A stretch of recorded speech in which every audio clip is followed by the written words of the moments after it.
podemos empezar haciendo las presentaciones porque habrá gente de mi cuenta que ni siquiera me conozca a mí y no te conozca a ti, y gente de la tuya que no me conozca a mí. Correcto. Vale, pues empieza tú presentándote. Vale, pues bueno, para quien no me conozca, yo me llamo Eloy, soy profesor de artes marciales, en concreto de karate y de tai chi. Y bueno, llevo mi escuela, la escuela Satori, y conocí aquí a mi amiga que me ha metido en este embrollo, que yo soy, en el fondo soy muy tímido. Me disfrazo de no serlo, pero soy muy tímido. Y como el tema que íbamos a tratar hoy es el miedo precisamente, pues como soy tímido, pues allá que voy yo, a hablar, en este caso, del miedo a exponerse, ¿no? Del miedo a hablar en público bueno, como lo quieras ver, ¿no? Y poquito más puedo decir. También has estudiado de nutrición, ¿verdad? Porque Ah, también es sí, vale. una cosa que suele ser un síntoma del miedo, el comer en exceso o el comer en ausencia de ello. Correcto, O sea que es una parte cor- importante también de tu currículum a la hora de tocar este tema. correcto, correcto. Me dedico a eso, a el tema de llevar en las consultas, el tema de dietéticas y demás. Te das cuenta cómo la mente humana, como las personas, no dista mucho, no hay mucha diferencia entre las personas que vuelcan o tapan, ¿no? Su miedo, su ansiedad, sus emociones, ¿no? Al final, emociones que no sabemos gestionar, pues no se diferencian mucho las que lo tapan con alcohol, drogas, tabaco, con las que lo tapan con la comida. Entonces, Así. pues te das cuenta de los mecanismos que hay detrás de eso. Y no se trata solo de decirle a alguien lo que tiene o lo que no tiene que comer, sino de hacerle ver que detrás de eso, detrás de esa conducta de autodestrucción, porque al final es autodestruirse, hay mucho hilo del que tira. Así es, correcto. Y ahora para los que no me conozcan a mí, me llamo Miriam, llevo el proyecto como Zenda en el nuevo canal y pues prácticamente he tenido lo que yo llamo una vida muy intensa, con emociones muy intensas que me llevaron a desde muy temprano empezar en el camino de indagar sobre todas estas cosas. Empecé haciéndome, o sea, haciendo meditaciones con 14 años y a partir de ahí en adelante pues ha sido una cosa que me apasiona conocerme a mí misma, me apasiona conocer los entresijos del por qué hacemos lo que hacemos y por qué somos lo que somos. Y nada, a partir de ahí me hice profesora de yoga, profesora de meditación, he estudiado filosofía yógica y también soy quiromasajista. Y sobre todo toda mi vocación va en cara a acompañar a las personas en los procesos que yo sigo viviendo a día de hoy y que considero que cuantas más herramientas tienes, cuanto más complementas tu formación en referencia a todo lo que tiene que ver con inteligencia emocional y gestión, eh, pues más fácil y más llevadero se te hace tu propio existir, tu propio proceso de aprendizaje y de vida. Entonces, pues, Me ha hecho gracia eso que has dicho de lo de buscar siempre el porqué y el para qué de las cosas, porque me ha recordado a mí mismo de chicos que me decían el niño del por qué. Y por qué, y por qué, y por qué, y por qué. Y ¿por supongo qué? que, sí, sí, sí, sí. Y supongo que mm, las personas, yo pienso que las personas que se inician en esa, ¿no? En ese camino, ¿no? De explorarse, de al final tener que lidiar con sus propios miedos, ¿no? Porque es la riqueza de esto, de poder amedrentarte y quedarte quieto, ¿no? O bloqueado, o poder utilizarlo como un mecanismo de evolución, ¿no? Y bueno, en ese sentido es muy bonito. A mí me gusta que digas eso, ¿no? El que te haya impulsado esas preguntas a evolucionar, ¿no? Y a dar. Ah, y por cierto, con lo que has dicho de por qué somos como somos y demás, no recuerdo si te lo pregunté la otra vez. Hay un libro de Punset que se llama ¿Por qué somos como somos? Me lo recomendaron hace mucho tiempo, todavía no me lo he leído, pero ahí lo dejo. Pues la verdad es que yo tampoco, me has dado en el clavo porque yo tampoco y además me gusta mucho Punset y todas sus obras, así que será algo que ponga en mi lista de interminables libros que me quedan por leer porque es que es infinita. Y luego decir esto, que hay un mito que se corre en torno a todo esto de la inteligencia emocional, en torno a todas las personas que de alguna u otra manera nos cultivamos estas cosas. Eh, y es que una vez inicias este camino, pues como que llega un momento en el que no dejas de sentir determinadas emociones, sobre todo las negativas, dejas de sentir ira, dejas de sentir enfado. Por eso cuando a veces ven que yo soy profesora de yoga y personas de mi entorno me ven en un proceso de enfado o en un proceso de miedo o en un proceso de eso, me dicen, ¿y cómo? ¿Cómo es eso posible tú que te dedicas a estas cosas? Sí, Y es tú que uno no de eres los humana, tú. Correcto, y es uno de los mitos que siempre intento desmentir porque realmente estamos vivos y vamos a tener miedo y vamos a tener todas las emociones, todo el abanico de emociones hasta el día en el que nos muramos. El que piense lo contrario se está autoengañando y normalmente se va a dar con su propia ilusión porque siempre va a haber algo, siempre va a haber un punto débil, siempre va a haber alguna cosa que va a hacer aflorar eso que aún te falte por trabajar y que aún te falte por ahondar. Entonces es una cosa importante el saber que por mucho que estemos en el proceso de aprendizaje, en el proceso de adquirir todos estos conocimientos y de trabajárnoslos, tener paciencia y comprensión con nuestro propio proceso porque es continuo, vamos a estar toda la vida, si no trabajándonos una cosa, trabajándonos otra. Entonces, en este caso, vamos a hablar del miedo, que es una de las emociones que creo que a día de hoy, más como profesional de todo esto, me interesa tocar, porque está allá donde mires, y más ahora mismo con todo esto de la situación de la pandemia a nivel global, el miedo es algo que realmente está teniendo un protagonismo muchísimo más fuerte de lo que sería natural que tuviera. Está más presente que nunca. Mm, Es el cargo de cultivo de otras muchas cosas. correcto, así es. Entonces, pues, para empezar, decir que eso, que el miedo viene de una zona muy profunda de nuestro cerebro, la más antigua, la que nos hace mamíferos, la que nos hace animales, que es lo que realmente somos. Como ya le decía Eloy eh, esta tarde, nos creemos que somos el culmen de la evolución, pero no dejamos de ser esos animales, esos bichitos que recorren el planeta y que tienen sus emociones instintivas, sus procesos biológicos instintivos eh, primitivos y, y, por ello mismo esta emoción es la que es la base de la vida. O sea, muchas personas se dedican a demonizar el miedo, a intentar destruirlo, pero realmente, por eso luego será una cosa que toquemos, hay unos miedos que sí que nos interesan tener, que son los reales, los biológicos, pero hay otros miedos que son los fóbicos, que son los imaginarios, los ficticios, los psicológicos, que son los que realmente no es que nos interese destruirlos, sino que nos interesa aprender a comprenderlos, a poder verlos y a poder vivir con ellos y gestionarlos más que gobiernen nuestra vida. Puedes Sí, yo hablar tú, me que si me quedo. dejas, yo aquí sigo de lengua. No, no, no, al revés, al revés. Sí que me gusta escucharte porque tiene un montón que decir lo que hemos dicho antes. Se acaba el directo y tenemos que empezar otro, ¿no?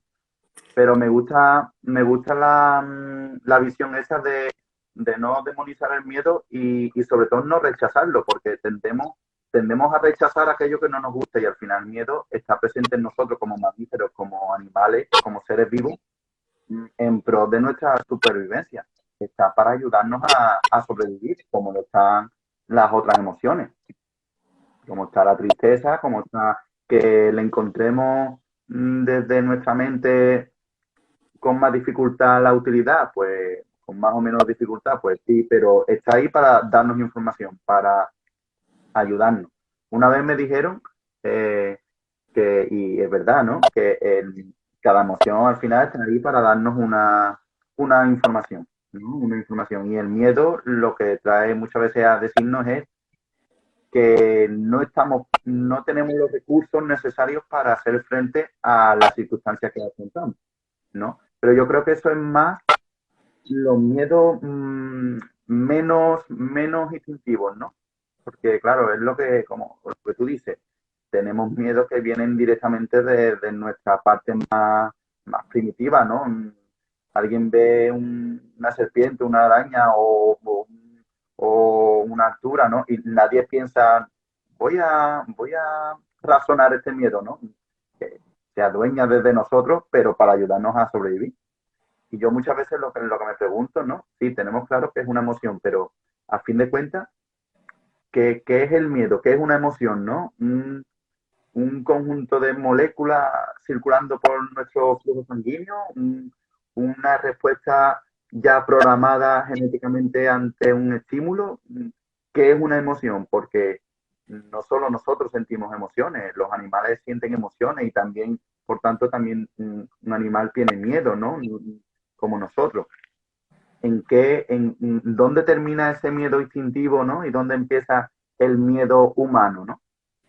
Bueno, está claro que al final el miedo humano viene de la invención del tiempo, ¿no? De categorizar un pasado, un futuro, donde ya aparecen las palabras preocupación, ansiedad, ¿no? El miedo que tiene cualquier otro animal no es el miedo que tenemos nosotros, ¿no? Pero bueno, la base al final es la misma, el querer sobrevivir, ¿no? El querer buscar una seguridad, una supervivencia, ¿no?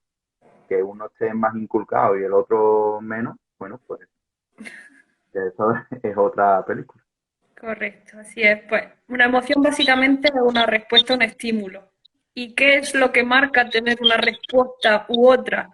Pues ahí realmente, si nos metiéramos ahí, ya son temas de neurociencia, son temas de realmente muchos condicionantes que te hacen tener una respuesta u otra, porque ya se ha visto que dependiendo del carácter de la persona, dependiendo de la educación heredada, de los patrones heredados, se tiene una reacción o se tiende a tener otra. Pero más o menos todos nos movemos en el mismo rango de reacciones. O sea, el miedo, como ya te había dicho en otras ocasiones, tiene tres formas de respuesta. La evitación, que es el huir, la confrontación, que es el atacar y defenderte, y la tercera, que sería el bloqueo, el típico animal que se decide hacer el muerto porque los cálculos inmediatos son no tengo posibilidades más que bloquearme.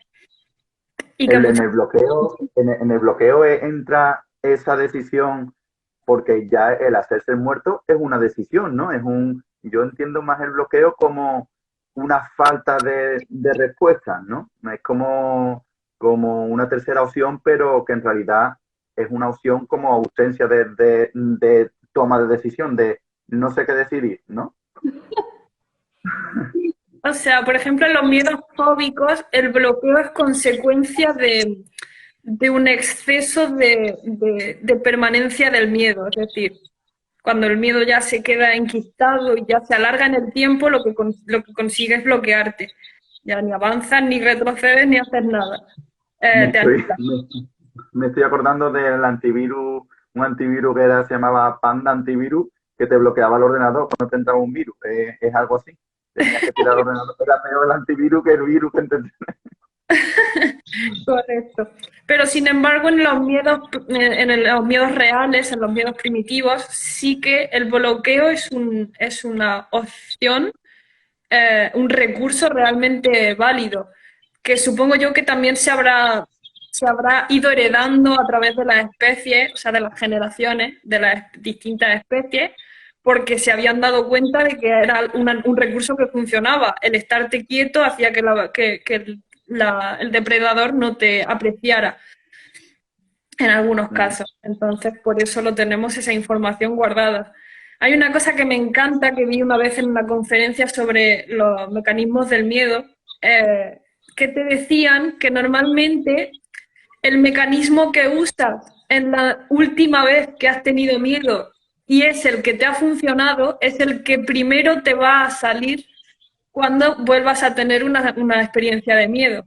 Por El ejemplo, más si en la útil. última vez tú probaste huir y no te funcionó y luego probaste bloquearte y sí que te funcionó, inmediatamente eso se va a guardar esa información y la siguiente vez que tengas que afrontar el miedo, lo primero que te saldrá es el bloqueo.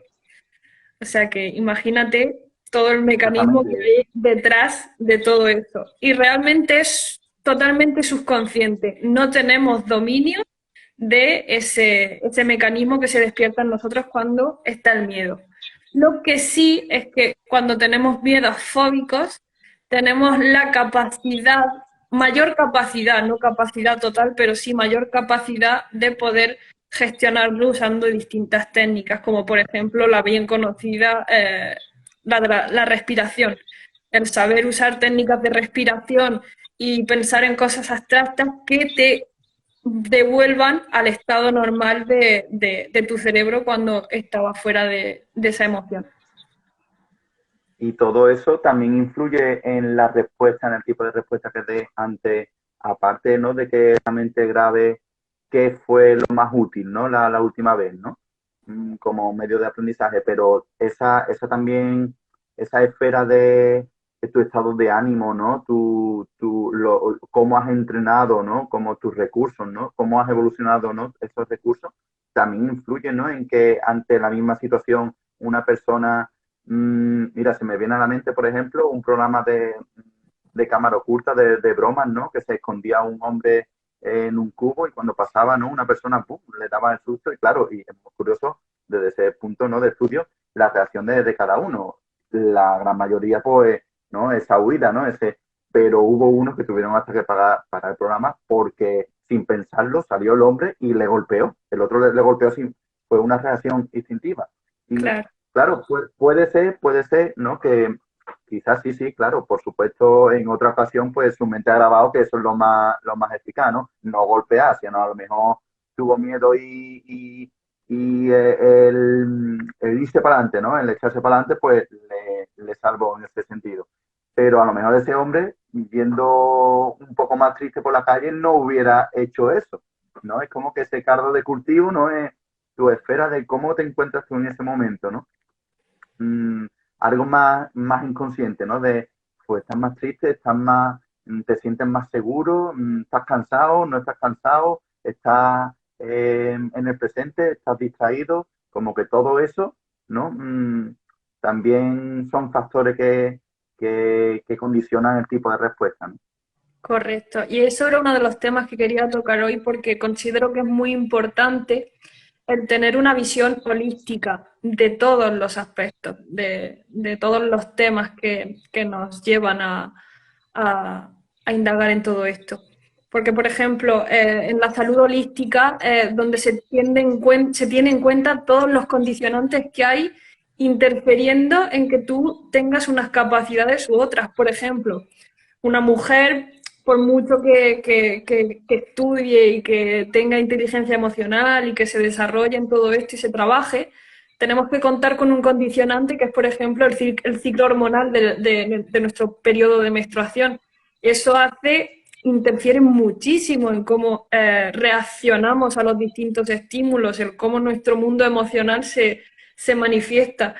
Entonces son cosas que siempre vamos a tener que tener en cuenta y por eso es por lo que te digo que es un continuo proceso de aprendizaje porque los condicionantes siempre van a ser distintos y siempre van a estar fluctuando.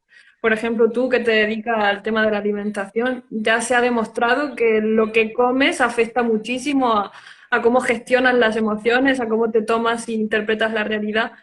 Entonces, si tienes digestiones pesadas, si estás después de comer algo que a tu cuerpo le cuesta muchísimo digerir, claramente tu gestión emocional va a verse afectada por eso.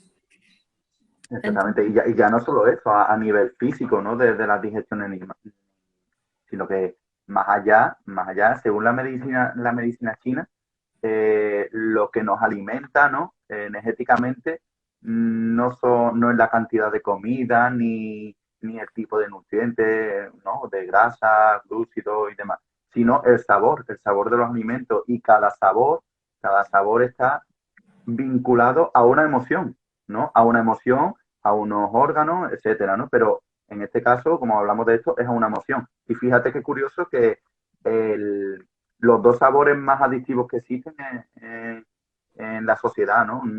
Es el dulce y el salado, ¿no? Ujú. Y qué curioso que el sabor dulce y el salado están vinculados, según la medicina china, directamente con el miedo y la obsesión.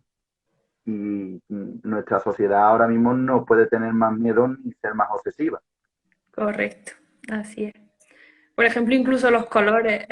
Una de las técnicas de relajación que se dan de relajación, de confrontación con el miedo que se dan en el ejército, que se dan en situaciones extremas, es, por ejemplo, el respirar y a la hora de inspirar, imaginar, visualizar que el aire que entra dentro de ti es de color azul, porque se ha demostrado que el color azul tiene la capacidad de sosegarnos, de llevarnos a una frecuencia más baja de excitación. Entonces, es lo que te digo, hay muchísimos condicionantes a la hora de cómo tú vives y gestionas y te relacionas con esas emociones. Y ahora, en este caso, sería el miedo.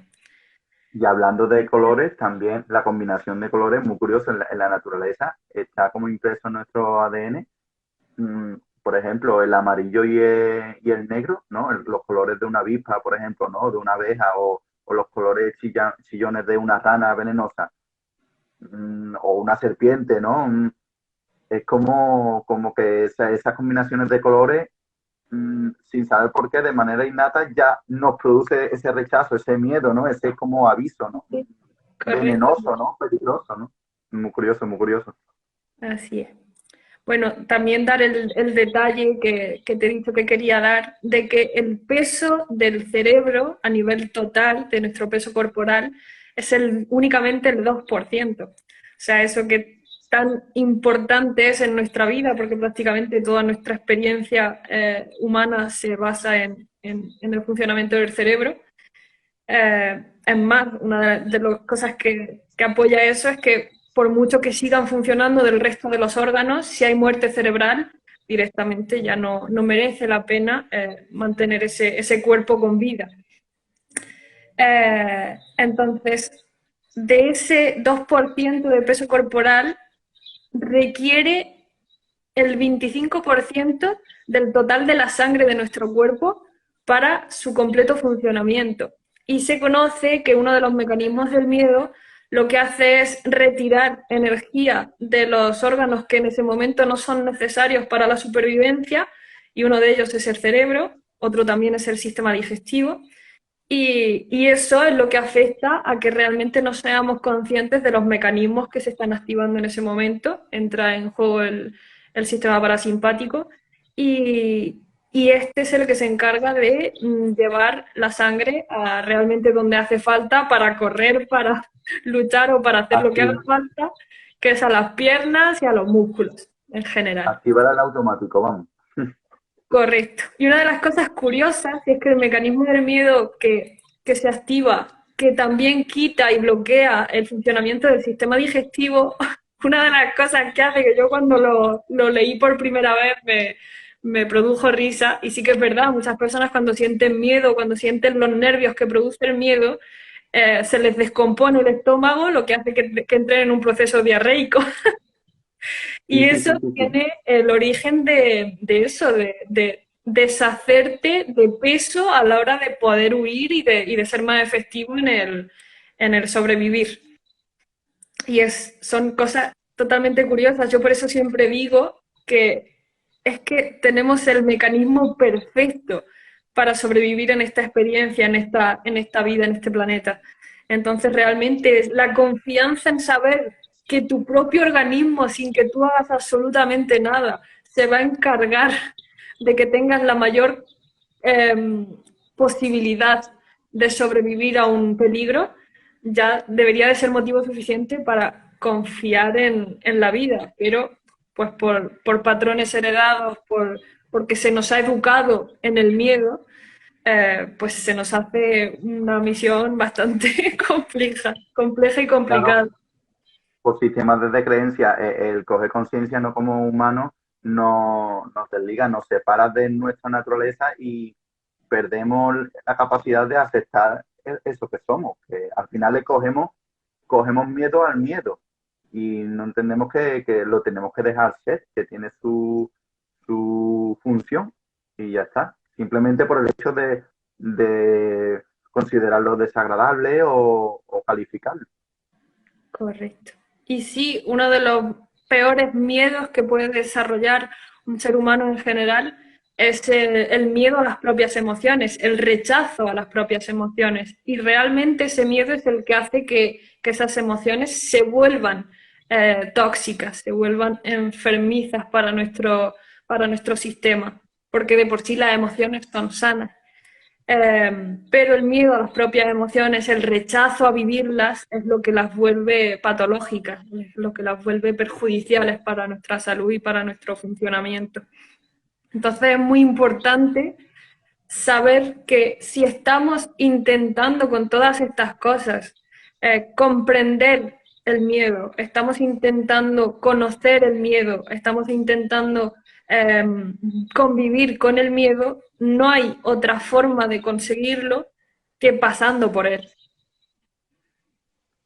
Y eso es algo, eso es algo clave, Pasando por él, pero no de puntillas, sino abrazándolo. Mm. Porque totalmente. puedo pasar por él con los ojos cerrados y de espalda y sin querer mirarle a la cara y no, y simplemente es aceptarlo, aceptarlo. No resignarte a él, sino que son cosas distintas, sino aceptarlo.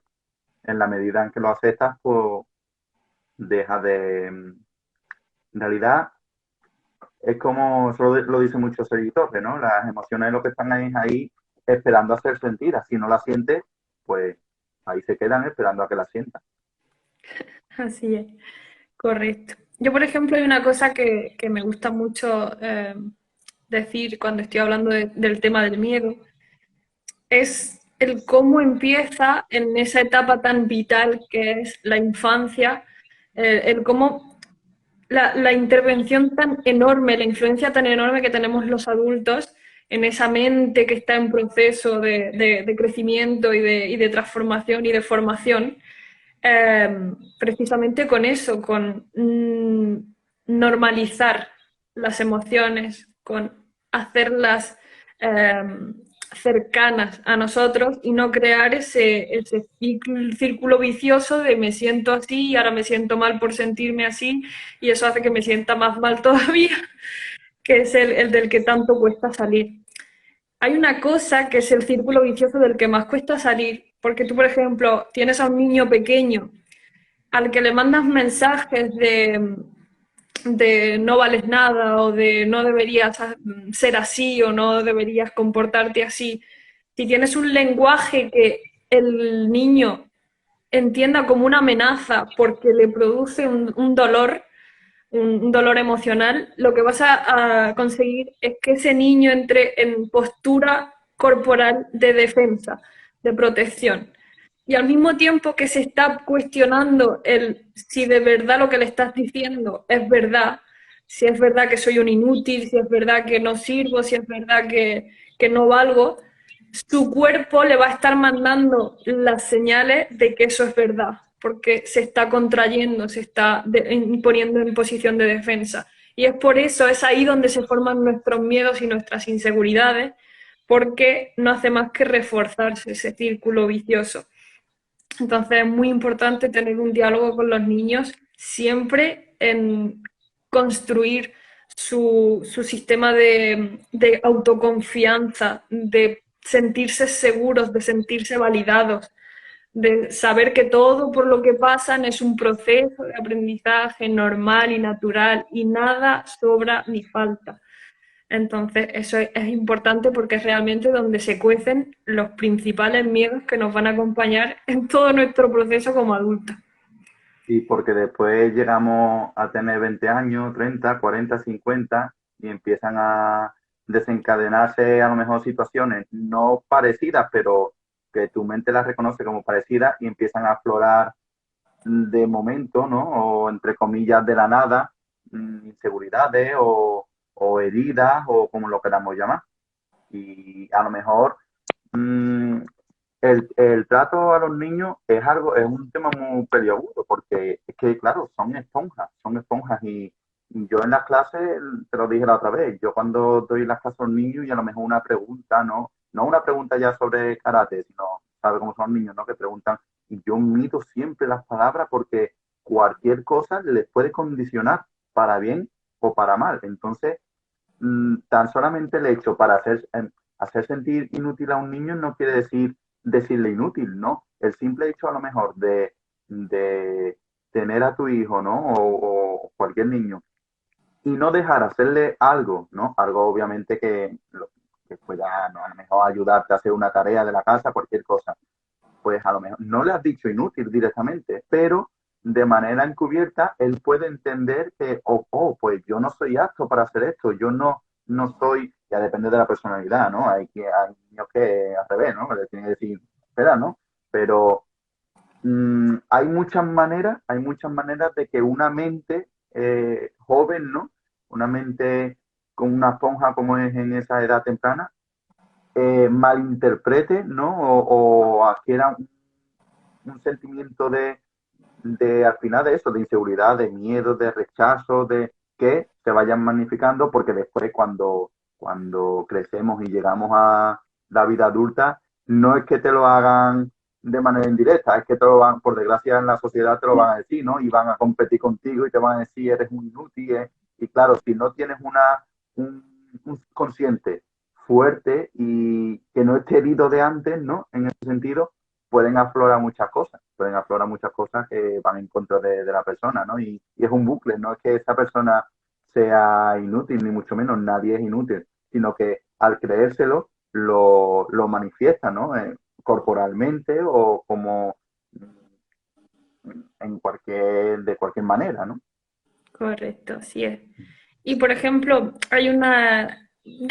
para mí, todos somos niños heridos.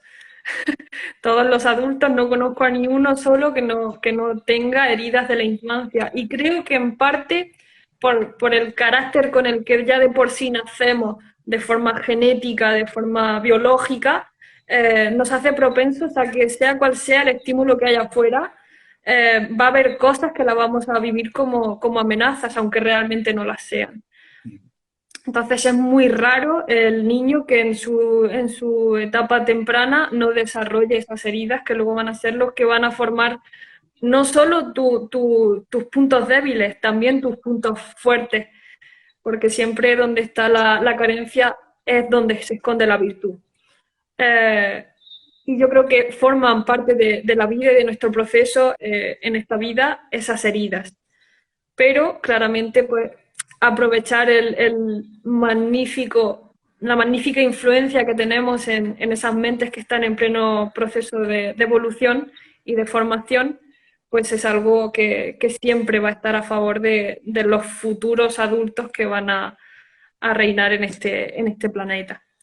Sí, porque al Entonces, final lo que hay es adultos que lo esconden mejor y adultos que lo disimulan peor, pero miedo tenemos todos. Y además, lo que tú dices, es algo muy relativo, porque en función de las experiencias, de la mente de la persona, de la personalidad, de carácter, de mil factores, tendrán miedo o tendrás heridas, ¿no? En una dirección o en otra. Lo que para uno es una chorrada, pues para otro es un miedo enorme.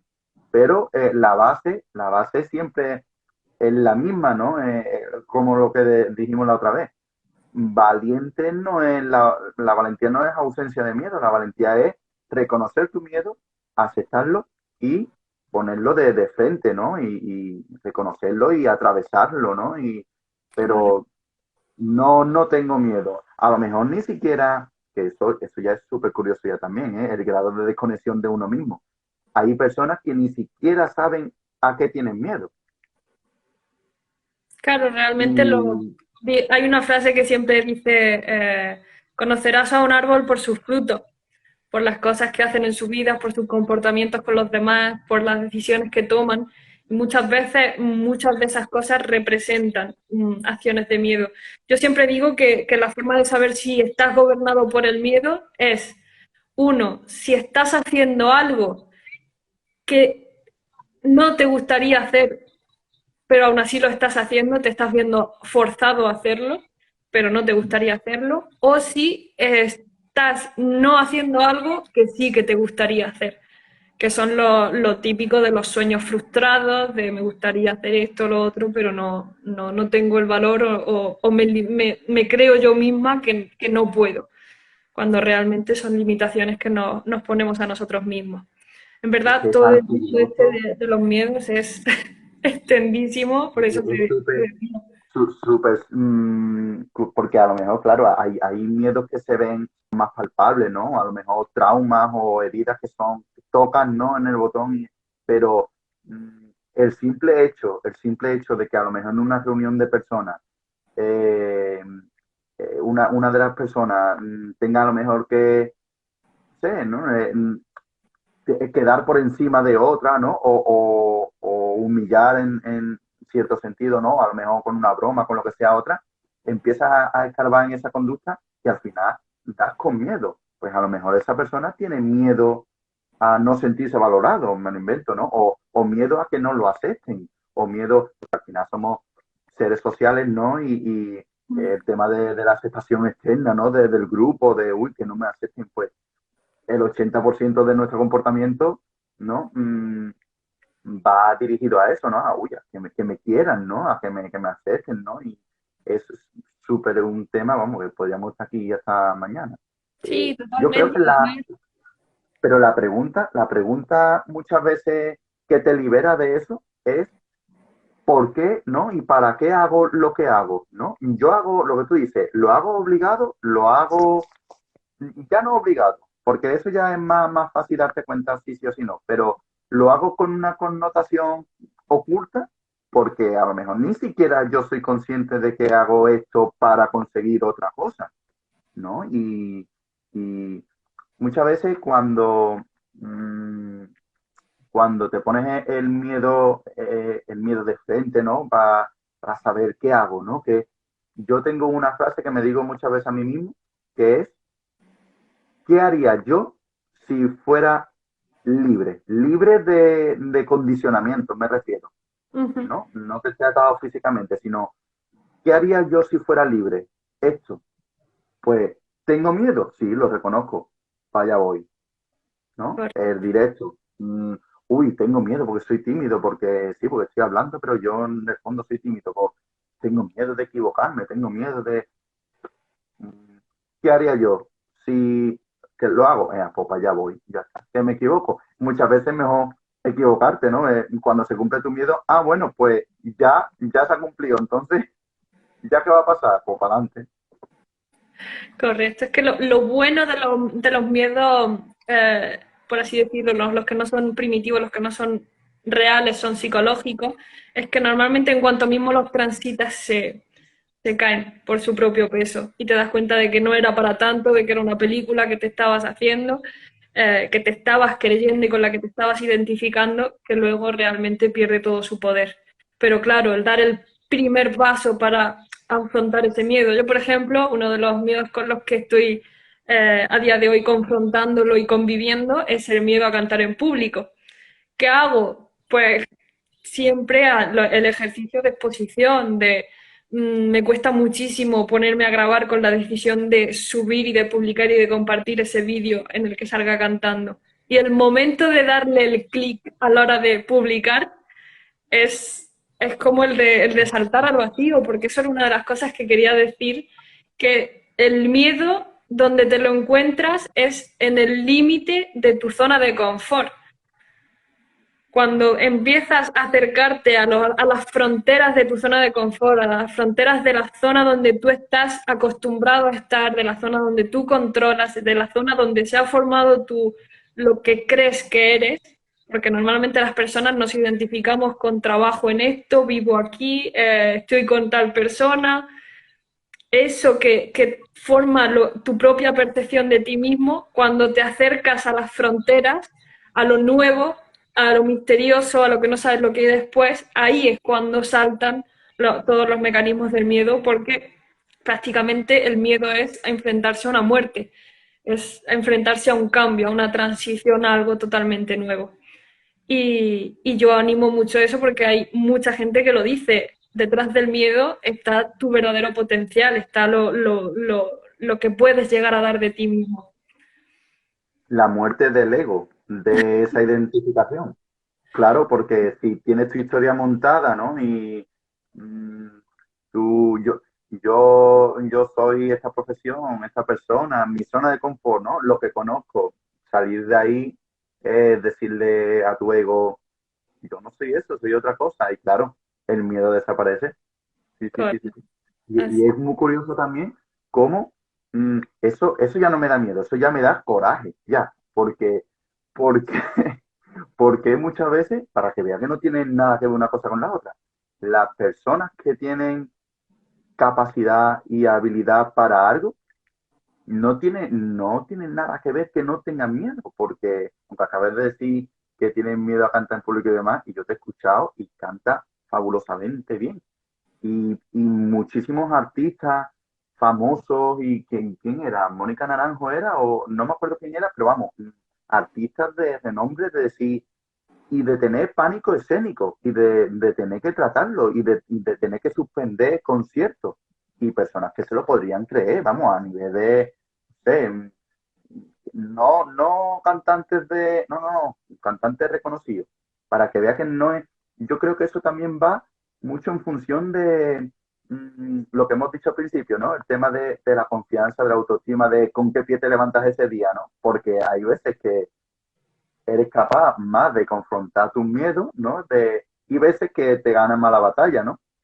Hay veces que esa parte instintiva está más fuerte, ¿no? Más activada, pero es súper curioso, que no tiene nada que ver, es decir, sé hacerlo, tengo capacidad. No, no, no. Se activa ese mecanismo de defensa, de supervivencia, de huida, de rechazo, y se activa. Y ya puede ser tú ser Celine Dion, que, que te da miedo salir al escenario. Totalmente. Y yo, por ejemplo, una de las cosas que hago para confrontarlo, que no significa destruirlo, y no me cansaré de repetirlo, para confrontarlo, para convivir con él, es la exposición. Por ejemplo, me voy a una zona donde aquí hay mucho tránsito, que va la gente a andar y hay como una especie de túnel debajo de la montaña. Y claro, en ese túnel hay mucha reverberación, mucho eco. Entonces me voy allí, que está continuamente pasando gente que está andando por la naturaleza, y me pongo a cantar lo que sea. Claro, yo voy allí con la conciencia de saber, estoy aprendiendo a conocerme en el miedo, a convivir con el miedo. No estoy viniendo aquí para que llegue un momento en el que yo ya esto no lo sienta. Que eso es lo clave, es lo vital, es saber que no va a llegar ese momento mágico en el que tú ya vayas a cantar delante de quien sea y estés como en tu casa. Que puede que pase, pero Puede, claro.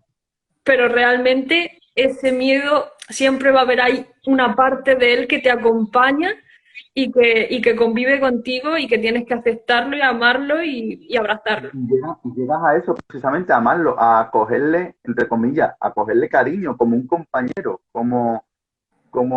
al final al revés, cuando no tienes miedo lo echas en falta y dices tú, me falta esa mariposilla en el estómago, ¿no? Esa, claro, Esa porque emoción. te habitúas a él, te habitúas. Y no vas con la pretensión de voy a estudiar, voy a evolucionar me voy a leer 43 libros y asistir a 80 conferencias y esta terapia para no tener miedo. No, no, no, no. Te habitúas a él y lo tienes como un compañero, como una camisa puesta, y ya está.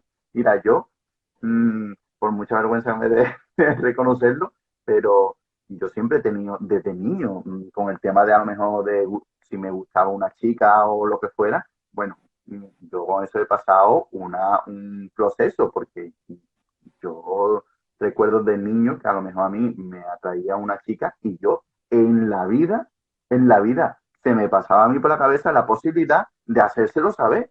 Y claro, y poquito a poco, yo que soy autodidacta para muchas cosas, y yo empecé con ese miedo, por ejemplo, empecé, bueno, pues tengo que exponerme, tengo que perder la vergüenza, y poco a poco, yo recuerdo situaciones de decir, tierra, trágame, mm, de querer, de querer exponerme, ¿no? Por querer exponerme y afrontarlo, ¿no? No enfrentarlo, sino como tú dices, afrontarlo y adaptarme y habituarme a ese miedo. Que sí, que saber que soy tímido, que hay días que soy menos tímido y más tímido, pero al final te tienes que reír contigo mismo porque vives situaciones un poco surrealistas.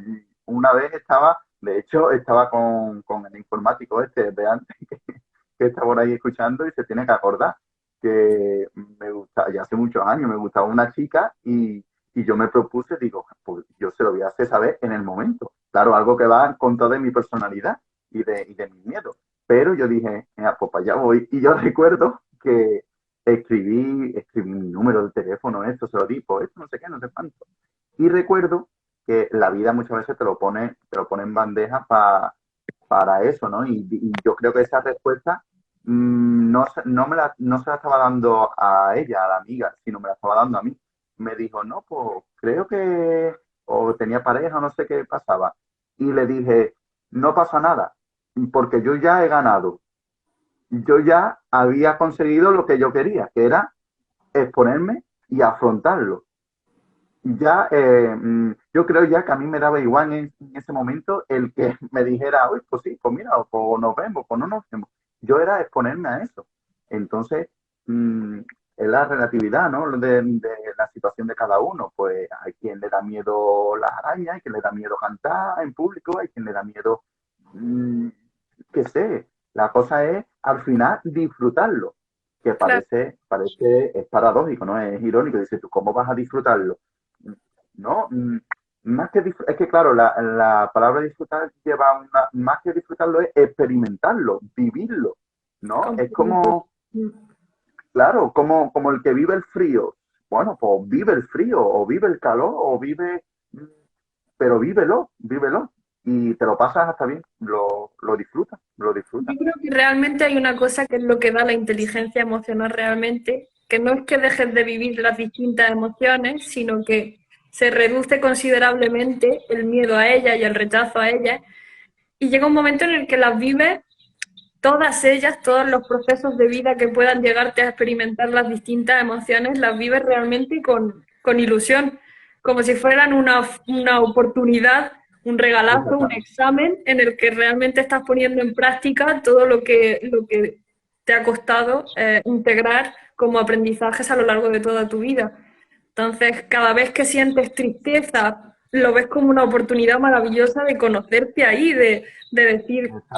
a ver qué es lo que siento, a ver hacia dónde me redirige la visión, este sentimiento que estoy teniendo y a ver cómo es, cómo soy yo en esta emoción, en cómo nado en esta emoción. Por eso es muy Sí, sí. importante. Sí, porque Eh, al final la iluminación no es estar en esta sin alegría continua, y no, es lo que tú decías de cuando lo del yoga y demás, ¿no? Pues claro, pues de hecho, el ser humano lo que el ser humano, ¿no? Lo que te permite es descubrirte en esas emociones, en esos momentos, pues claro que sí, claro, es que de eso se trata, no de tener, ¿no? Una línea recta, un plano, ¿no? Una piedra, ¿no? Que, no. bueno, Esa pues línea, tú el mides único de punto. momento en el que la vamos a tener es cuando, cuando lo de las Cuando máquinas esas del hospital hagan pi. ya está sin dentín también. Sí, sí, sí, es muy curioso. Yo, Correcto. mira, yo con las clases, que llevo, fíjate si llevo años dando clases. Bueno, pues yo muchas veces lo digo y la gente se cree que es cachondeo y se ríe y yo me quedo así y digo, "No, que es verdad, es verdad". Yo te puedo asegurar que a día de hoy, mm, cada vez que empiezo una clase, yo estoy como un niño chico, pero como un niño chico me refiero disfrutando y de tímido y de nervioso y de las cosquillas en el estómago. Y claro, y es que en el fondo es bonito también. Y hay días que parece que digo, por Dios, y a lo mejor o yo qué sé, desde los nervios me trabo digo, sí, cualquiera diría que es mi primera clase, pero es lo que tiene, lo que tiene, pues sí, pues tengo miedo, pues eso es otra oportunidad, ¿no? Para, bueno, ¿y yo por qué estoy así? Quizás tengo miedo a equivocarme, ¿y por qué tengo miedo a equivocarme, ¿no? Y el por qué, y te lleva y empieza a tirar del hilo, pum, pum, pum, pum, pum. Correcto. Es muy importante eso y no se nos educa a eso, a tener momentos de parar, de mirarnos, de comprendernos, de conocernos y de tirar de ese hilo del que hablas. Por ejemplo, hay una cosa muy importante a la hora de los miedos, que es, por ejemplo, ser consciente de que hay miedos fóbicos que son muy profundos y muy subconscientes, que se han formado en etapas de nuestra vida, hasta de formas que no nos damos cuenta. Por ejemplo, si tú un día en el que tus padres estaban discutiendo y tú sufriste emocionalmente, pues si ese día en la habitación había flores amarillas, había de comer lentejas y había y era tal etapa del año, hay muchas posibilidades de que tú guardes esa información como fobia. Y luego en tu etapa adulta digas, pues a mí no me gustan las flores amarillas, detesto las lentejas y no me gusta esta etapa del año.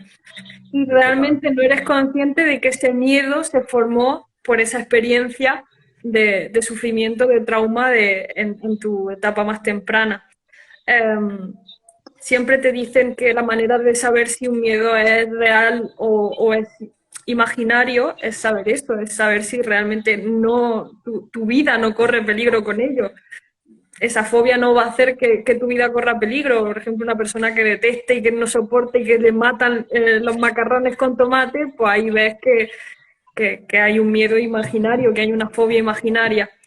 Eh, y así Por con eso yo no las soporto la actividades. película de Anastasia. A mí me pasa eso.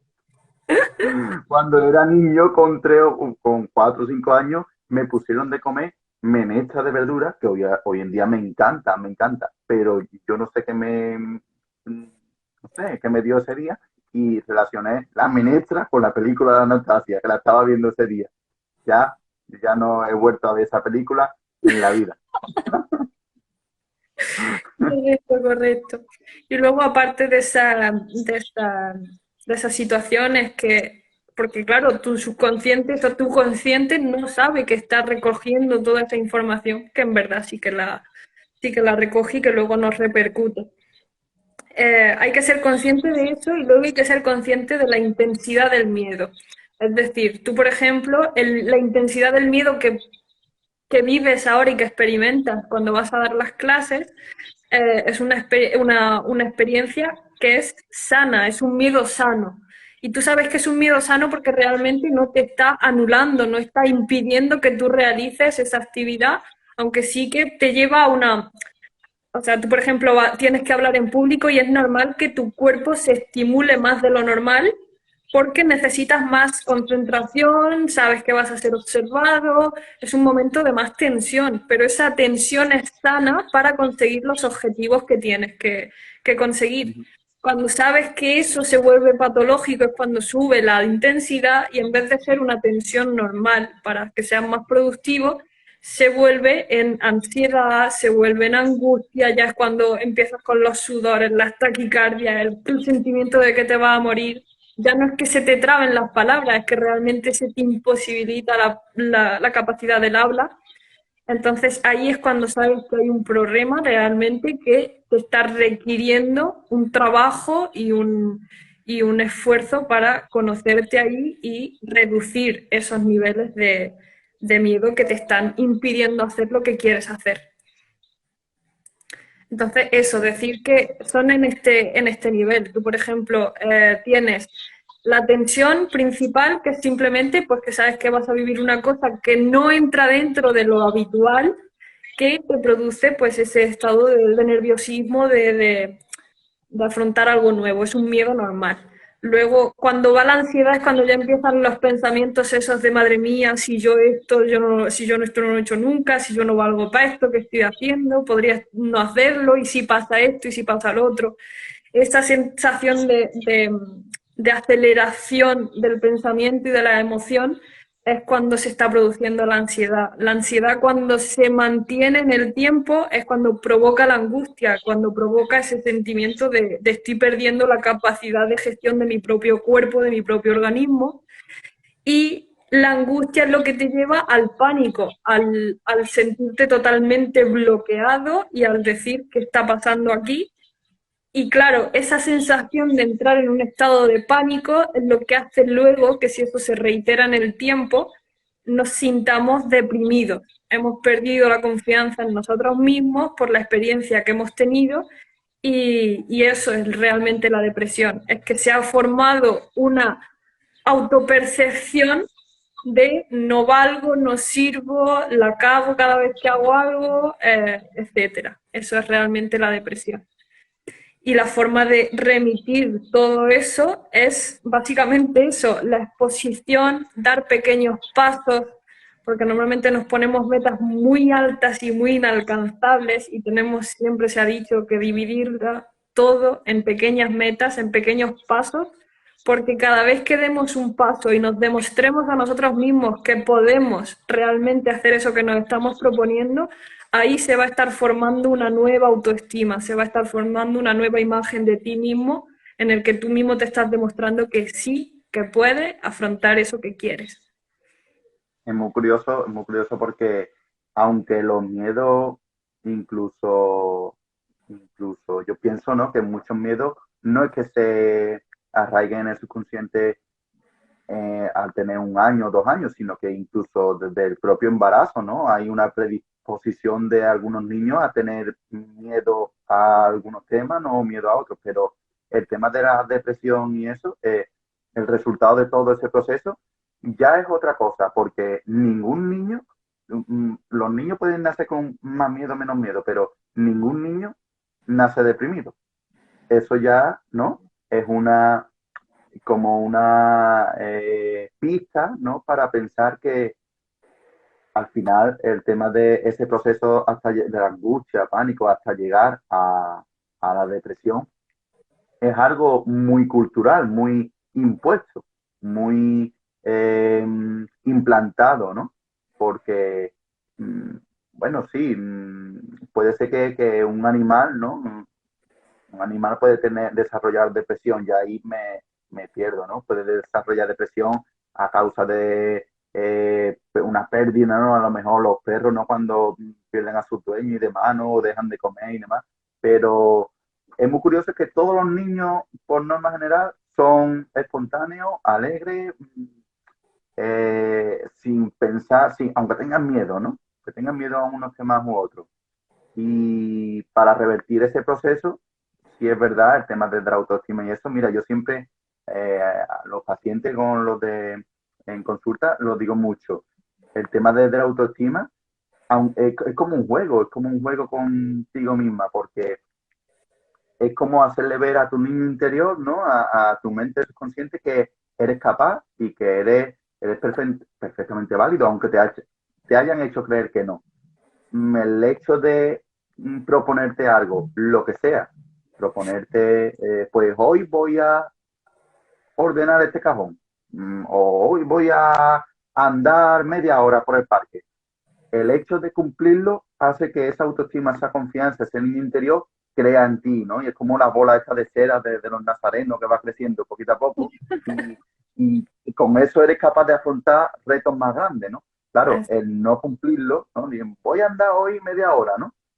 No, pues bueno, pues ese niño interior el primer día, vale, pero llega un momento en el que dejas de creer en ti misma, no, falta tu palabra contigo mismo, ¿no? Que no hay nada peor que fallarte a ti mismo, ¿no? Entonces, hay que revertir ese proceso, pienso yo, el que te hayan hecho creer que no eres válido, ¿no? O que no eres, ningún niño nace pensando que es incompetente en algo, no, se lo hacen creer, no se lo hacen creer ya en función de la capacidad de cada uno, que sea más sensible, menos sensible, más fuerte mentalmente, pues se lo creen más o menos, ¿no? Pero ningún niño nace creyéndoselo, pues hay que revertir el proceso y creértelo, creértelo Correcto. y ya está.